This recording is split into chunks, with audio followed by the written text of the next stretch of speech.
Hello, this is Elizabeth, and Bertie's asked me to tell you a musical story from Russia about a man who played an instrument called a Gusli.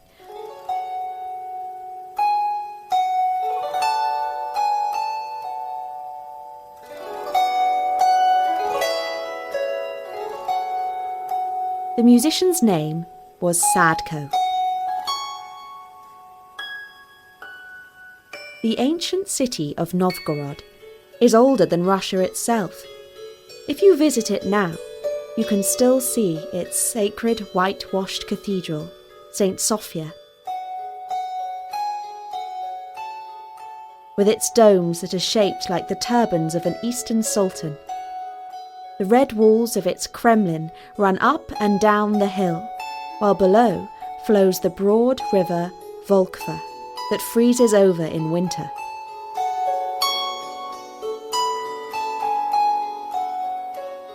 Many centuries ago, when Yaroslav the Wise was prince of this holy city, there lived among its people a musician whose name was Sadko.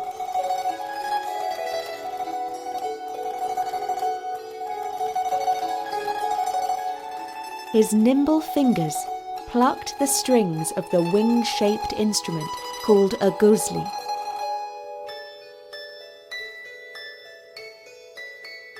And those who heard him sing compared his voice to that of Orpheus, who charmed open the gates of the underworld. Sadko made his living by playing at the wedding celebrations and birthday parties of the wealthy merchants of Novgorod. The merchants were not the finest connoisseurs of music. They paid him with the leftovers of their feasts, or, if he was lucky, with coins. There were occasions when Sadko had no work, no money, and little food. At those times, he would seek inspiration for his music from nature. On one such day, he sat by the shore of Lake Ilmen and sang to himself.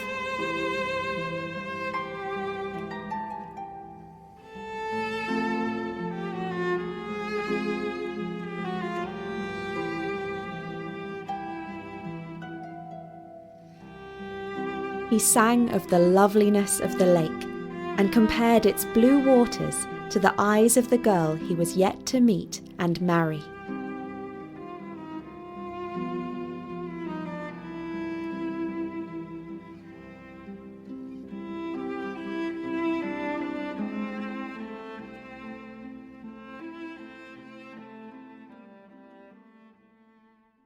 When he had finished his sweet, heartfelt song, he laid down his instrument on the grass. He closed his eyes and felt the sun on his face. A gushing sound caused him to open them again. He stared into the middle of the lake, where the water was swirling round into a great whirlpool. The whirling waters began to form the features of a face, wise and old, surrounded by flowing hair and a long beard, surmounted by a tall crown. The face became more and more real, until at last Sadko was left in no doubt that he was looking at Tsar Morskoi, the king of the sea. He fell to his knees to honour the apparition. Then the lips of the watery face began to move, and the voice of Tsar Morskoi rose out of the lake. "We thank you, musician, for delighting our guests below the surface with your performance. We wish to reward you.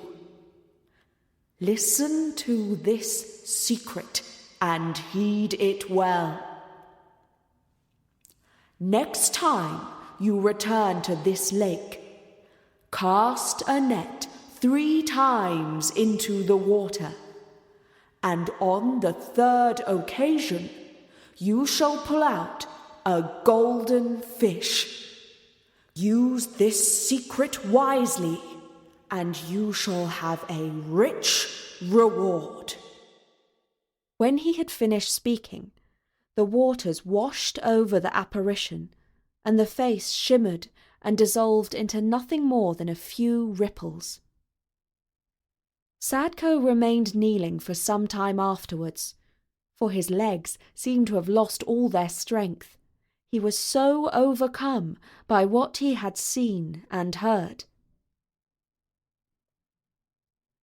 He returned to his garret in the city, wondering whether too much sun had been the cause of the vision. He wearily climbed the steps to the garret that served for his home, fell asleep on his mattress, and dreamed of food. But his fortune did not take long to turn. The following morning, the richest merchant in Novgorod sent his servant to the musician's door. He invited him to grace a feast with song and story that very evening.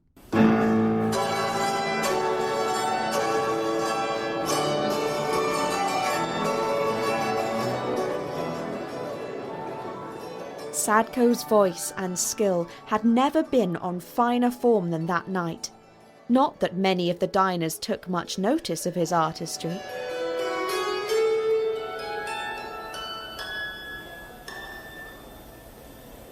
For them, one musician was much the same as another. When they had consumed a fair amount of food and drink, the merchants grew more and more boastful, as was their habit. Some bragged of their wealth, some of their fine horses, some of their noble pedigree, others of their beautiful women. At last, the host of the feast asked Sadko if he too would like to speak of his greatest pride. Sadko, however, replied, "I have no money, no horse, no family, no woman that I can boast of. I am but a poor musician. My only possession is my instrument." There was contemptuous laughter around the room, and one of the loudest-mouthed merchants said, "Any cat can sing on a spring evening. Surely you must have something more worthwhile than music to speak of." For a moment, Sadko could not think how to reply, and the laughter grew more uproarious. Then he remembered the words of Tsar Morskoi.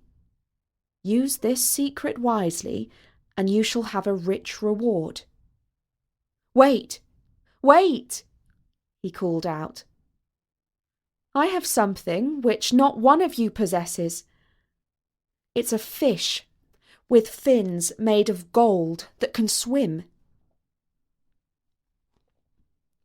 There were calls for him to show this remarkable fish, and when he protested that he could not, for it was still swimming in Lake Ilmen, there was yet more laughter.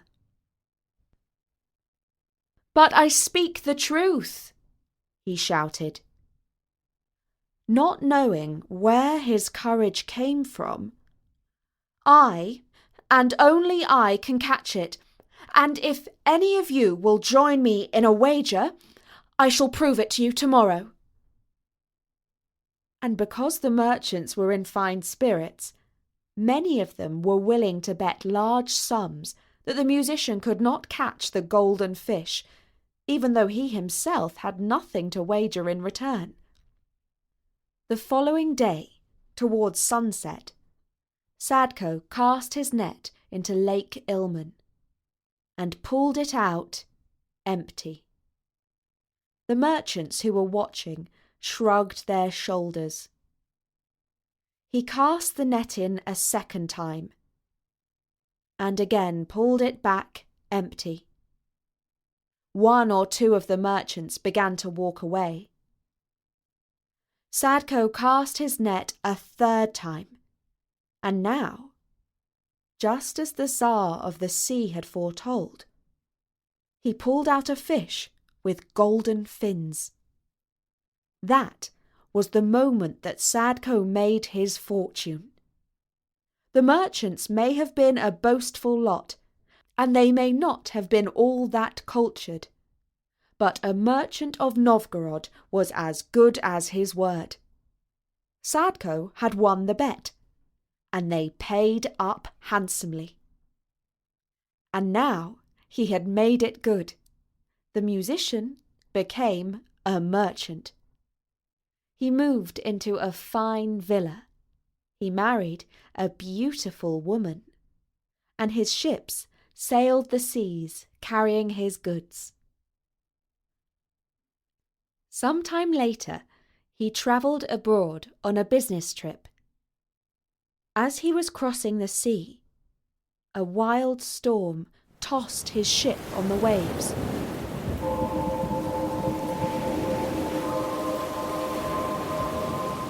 Even the captain of the ship was white with fear. "Tsar Morskoi is angry, and he will sink us unless we give him an offering," he declared. The rich men on board threw gold and jewels into the water, but it did nothing to appease the sea god.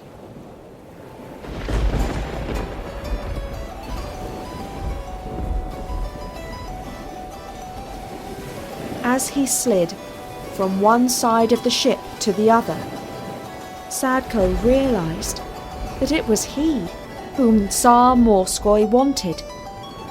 Not once, since he had become a rich man, had he returned to the shores of Lake Ilmen to play for his benefactor. In fact, he had given up music almost altogether, and carried his Gusli round with him more as a lucky charm than an instrument. And now, all those on board would drown because of his ingratitude. In a moment of remorse and anger with himself, Sadko leaped over the side of the ship, holding his Gusli in his hand, and sank beneath the waves. All was calm below the surface of the sea, and deep down at the bottom, Sadko found himself before the throne of Tsar Morskoi, and all around the coral reef swam his 11 daughters. He began to play his Gusli, because he was certain that was the reason he had been summoned to this underwater palace.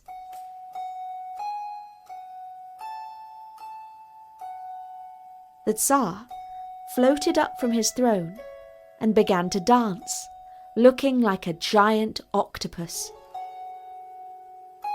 When the merriment was at an end, the Tsar invited Sadko to choose one of his lovely daughters to marry. He thought of his wife back on the dry land and was reluctant to choose. But one of the daughters whispered to him, "Pick me, and I will show you the way home." And as she was no less lovely than any of the others, he indicated that he wished to marry her. A good choice. This daughter of mine is the river Volkva that flows by your home. And later that night, in Novgorod, a young boy found the body of Sadko washed up on the riverbank. His Gusli was still strapped to his back. At first, he thought that the man was drowned, but then he belched up river water, and the boy called for help. Sadko revived and returned to his home and family, and from then on, he never neglected to play his Gusli for the Tsar of the sea.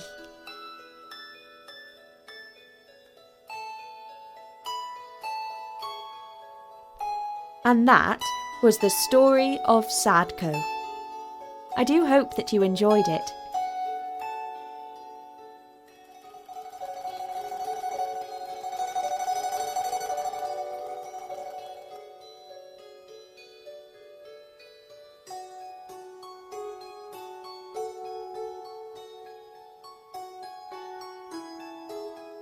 For now, from me, Elizabeth, bye!